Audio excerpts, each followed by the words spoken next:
everyone, this is Charu, legal intern at Lexis and Company. In this video, let's see some of the key fact highlights of the new Consumer Protection Act in the year 2019. The first point is about e-commerce transactions. The new act has widened the definition of consumer. The definition now includes any person who buys any goods whether through offline or online transactions, electronic means, teleshopping, direct selling or multi-level marketing. The earlier act did not specifically include e-commerce transaction, and this lacuna has been addressed by the new act. The second point is with the enhancement of pecuniary jurisdiction. Revised pecuniary limits have been fixed under the new act. Accordingly, the district forum can now entertain consumer complaints where the value of goods or services paid does not exceed an amount of 10 million Indian rupees. The state commission can entertain disputes where such value exceeds 10 million Indian rupees but does not exceed an amount of 100 million Indian rupees. And the National Commission can exercise its jurisdiction where such value exceeds an amount of 100 million Indian rupees. The third point is e-filing of complaints. The new act provides flexibility to the consumer to file complaints with the jurisdictional consumer forum located at the place of residence or work of the consumer. This is unlike the current practice of filling it at the place of purchase or where the seller has its registered office address. The new act also contains enabling provisions for consumers to file complaints electronically and for hearing or examining the parties through video conferencing. This is aimed to provide procedural ease and reduce inconvenience and harassment for the customers. The fourth point is related to the establishment of Central Consumer Protection Authority. The new act proposes the establishment of a regulatory authority known as the Central Consumer Protection Authority (CCPA) with wide powers of enforcement. The CCPA will have an investigation wing headed by a Director General which may conduct inquiry or investigation into consumer law violations.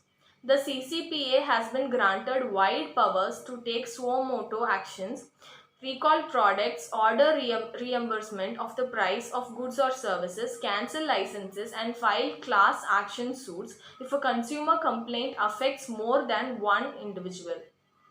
The fifth point is related to product liability and penal consequences.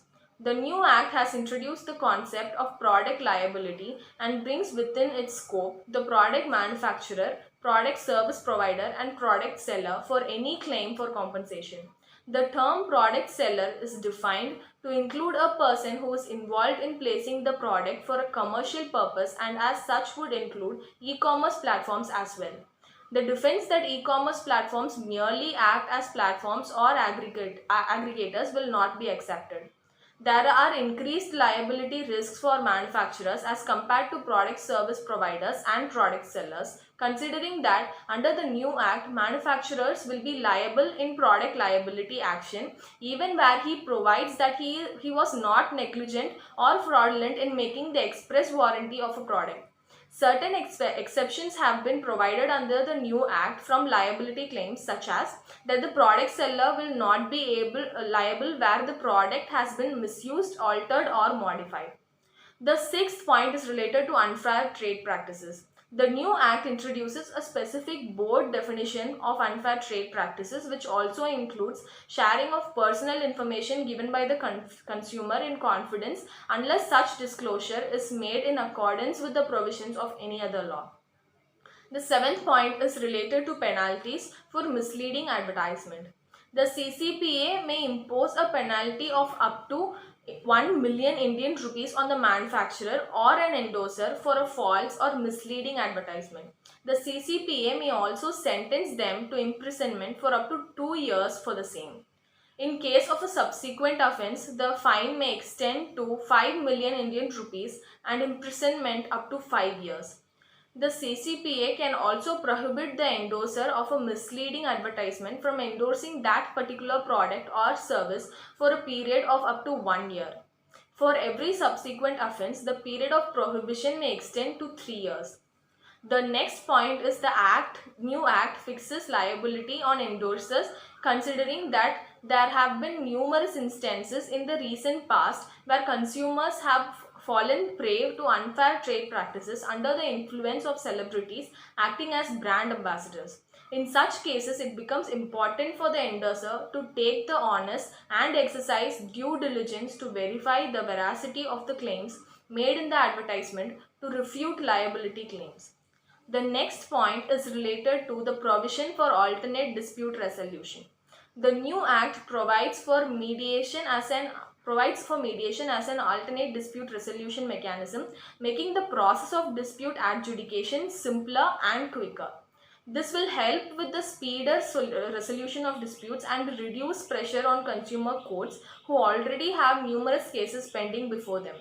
With the new act all set to become the law, gone are the days where the consumer are asked to beware. A consumer is now the one who assumes to be treated like a king. Hence, it is important for consumer driven businesses such as retail or e commerce to be mindful of the changes in the legal landscape and have robust policies dealing with consumer redressal in place. Consumer driven businesses must also strive to take extra precautions against unfair trade practices and unethical business practices. So, these are the few key points mentioned in the new act, and that's it for today's video, guys. Don't forget to like this video, comment your feedbacks and thoughts below, and subscribe to Let's Click for more legal stuff.